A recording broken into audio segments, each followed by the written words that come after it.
आगे भी ये जो शक्ति है लोकतंत्र की वो हमारी शांति से हुई है, ना कि हमारे बाजुओं के बल से। उसके मुकाबले तो आपके बंदूकें हैं, मगर जो शांति की हमने ताकत दिखाए उसके मुकाबले कोई हथियार नहीं है, तो उसे बनाए रखें। अब जब आप महसूस कर रहे हैं कि आपकी जीत हुई, तो विजय में विनम्रता सबसे बड़ी बात है, वही आपके चरित्र को प्रदर्शित करता है, परिभाषित करता है। तो अब जब इस आंदोलन को जरूरत पड़े और कुछ आगे लेना हो या फिर अभी रोकना हो, जो भी करें बहुत ही शांति से करें।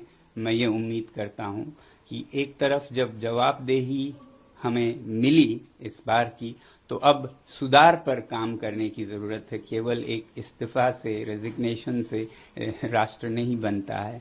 तो शिक्षा में सुधार हो, इस पर भी आगे काम हो। मुझे पूरी उम्मीद है जिस उदारता से सरकार ने ये कदम ली है वो इसमें अब सुधार के कार्यों में भी जुड़ेगी। सुधार सिर्फ शिक्षा में नहीं बल्कि शासन में भी मेरी उम्मीद है कि अब से देश चलाने का तरीका जरा बदलेगा। जहां भय है वो नहीं बल्कि प्यार मोहब्बत से देश को चलाया जाएगा और अन्याय न होकर सत्य के रास्ते पे चलाया जाएगा। और वैसे ही जहां कहीं भी जिस रूप में भी भ्रष्टाचार है उसे हटाया जाएगा और सच्चाई के रास्ते पे एक भारत देश के लिए और विदेशों के लिए भी एक उदाहरण बनेगा, सच में विश्व गुरु बनेगा। ऐसी मेरी आशा है कि ये एक नया भारत की शुरुआत होगी।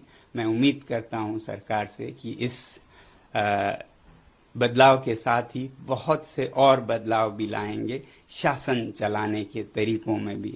अब क्योंकि मैं लद्दाख से हूं और एक पर्यावरण कर्मी हूं, एनवायरमेंटलिस्ट हूं, तो मैं उम्मीद करूंगा सरकार के से कि जो लद्दाख के पहाड़ों को संरक्षित करने की, वहां के लोगों को लोकतंत्र देने की प्रक्रिया चली है, उसे भी बिल्कुल ईमानदारी से चलाया जाए। उसे कमजोर करने की कुछ कोशिशें हो रही हैं, वो सब छोड़कर जनता के साथ प्यार मोहब्बत से मिलकर हम सीमाओं को सुदृढ़ और शांत बनाएं, विकास के रास्ते पे लें। तो लद्दाख में बहुत ही ईमानदारी से लोगों के साथ ये प्रक्रिया जारी हो, बल्कि हमारे पड़ोसी राज्य जम्मू कश्मीर में भी, जहां भी लद्दाख में हो, जम्मू कश्मीर में हो, जो लोगों से वादे किए हैं स्टेटहुड के, लोकतंत्र की, वो वहां भी बहाल हो, ये हमारी उम्मीद है। ये तो मैं अपने हिसाब से कह रहा हूं क्योंकि मैं उस इलाके से आता हूं। तो बाकी देश में शिक्षा में खासकर सुधार हो, बदलाव हो, किसी भी बच्चे को, किसी भी अभिभावक को जो इन बच्चों को गुजरना पड़ा उसमें न गुजरना पड़े।